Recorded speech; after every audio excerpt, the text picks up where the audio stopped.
Olá, minhas amigas e meus amigos, sejam muito bem-vindos ao canal do Misael Nório. Nós estamos aqui com mais um vídeo trazendo histórias, informação, orientação para você. E se você gosta do nosso conteúdo, gente, carga o dedo aí, dá aquele like bem delicioso lá e ajude a compartilhar para que outros possam também chegar aos mesmos procedimentos, às mesmas conclusões que a gente toma, ok? E hoje eu quero falar num assunto muito importante. Quero pedir para você, por favor, não venha falar de política. O canal do Misael Honório é canal de história. História e política não se mistura. Não se mistura. Nada tem uma coisa com a outra. E eu tenho notado, eu tenho observado que certas pessoas observadas ao casal estão querendo politizar o meu canal. Não me traiam, por favor, gente. Então, hoje eu quero falar com você sobre fome. Fome não tem nada a ver com política, porque é fome no Brasil, né? Então, eu não vou falar de fome do mundo, mas falar da fome no Brasil, Bandeirantes. Nós não podemos misturar as coisas. Fome no Brasil. Você sabe que não havia fome no Brasil antes da chegada dos portugueses? E logo que chegaram, também não tiveram muita coisa. Os indígenas tinham domesticado a mandioca, que eles vieram a chamar de pão de mandioca, pão do Brasil. E foram pela primeira vez que eles conseguiram construir uma civilização europeia aqui.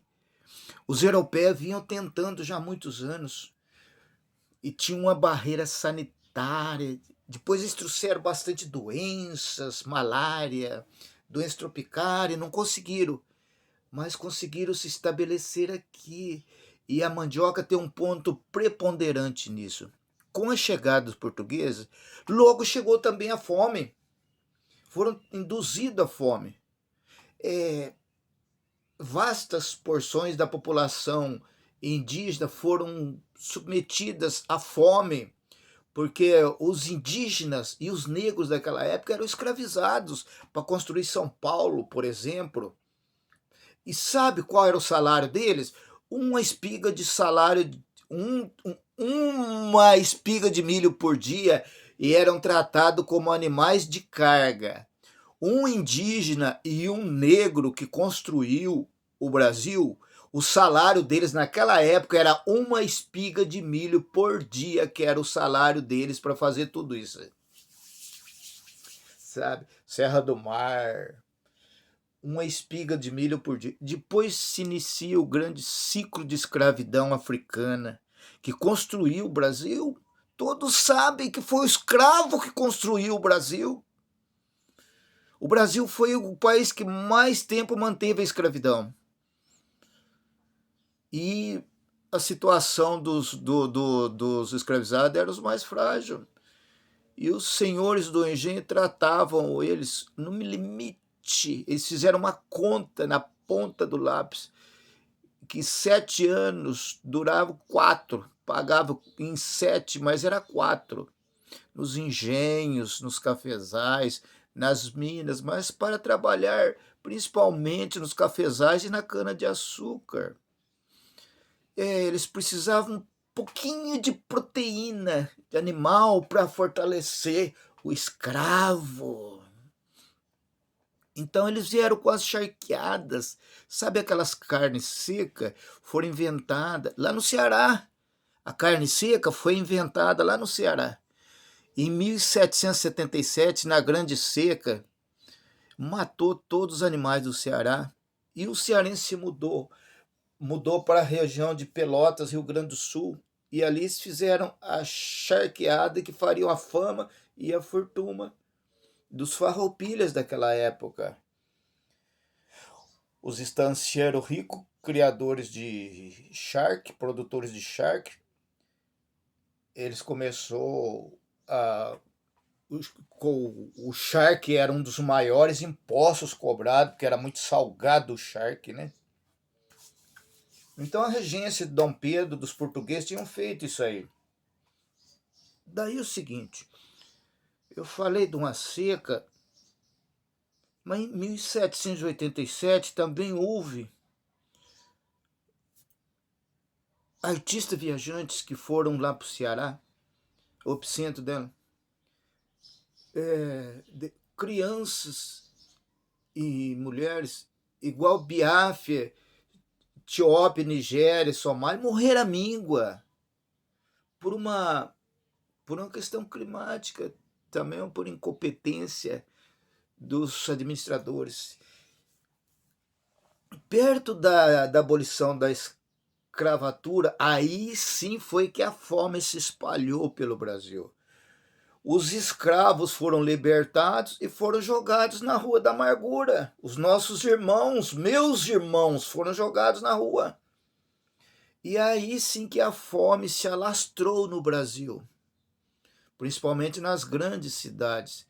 E pior ainda, esses empresários deveriam tomar um jeito, mas a fome deveria se tornar ampla a partir do século XX no Brasil. Agora você imagina como veio assim aumentar a fome dessa maneira em pleno século XX.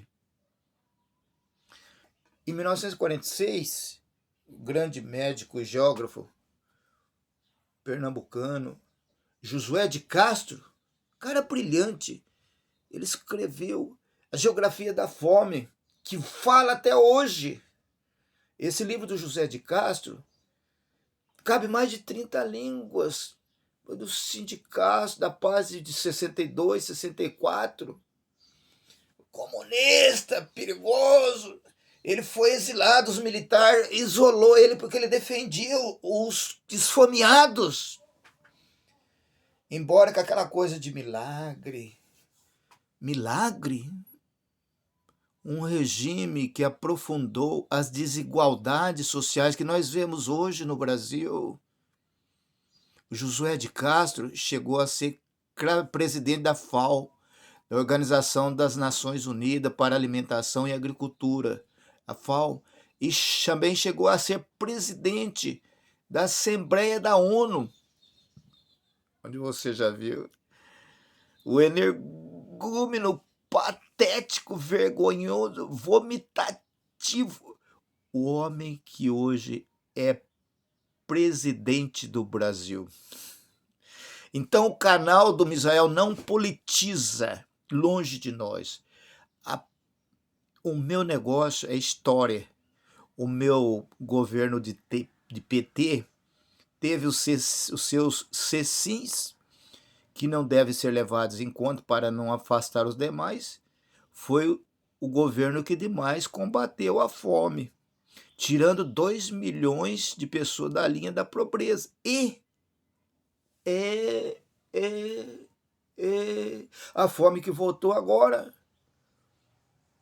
E não está somente ligado à ineficiência da administração do presidente brasileiro, nem do ministro da Fazenda.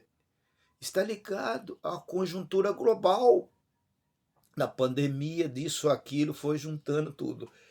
É assim como a cereja da incompetência dessas pessoas horrorosas. Mas nós já temos uma articulação para acabar com fome. O velho da van, O velho da van vai fazer uma grande campanha maciça. Tomarão aquelas vacinas.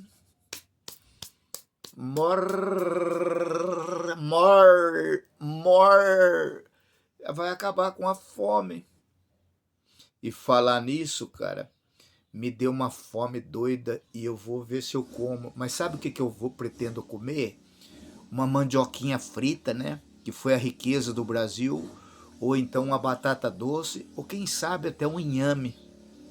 Agora, o que me deixou mais esperançoso no Brasil é eu saber, talvez você não sabia disso, vai ficar sabendo agora, que os nossos irmãos índios, que são os verdadeiros brasileiros, e os nossos irmãos que não eram escravos, eram africanos, asiáticos, foram trazidos, sequestrados de suas famílias, foram trazidos para o Brasil, e aqui no Brasil eles eram escravos, mas lá no país deles eram cidadãos honrados e honestos.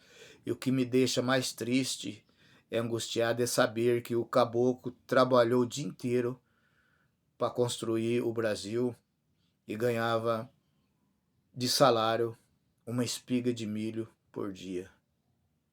E hoje não está diferente, né? Você trabalha 30 dias no mês para receber um salário que muitas vezes não dá nem para pagar a comida que você come. Fazer o que, né, gente? Isso é história, é assim que tá. Talvez você não saiba. Eu adoro muito história, eu comento muito sobre história e trago muitas informações que as mídias, as rádios, os jornais não trazem. Mas na próxima eu vou dizer para você como mudar essa situação. Misael Honório, de Bandeirantes, Paraná, Brasil, para todo o planeta. Diga não, diga basta a fome e o desemprego.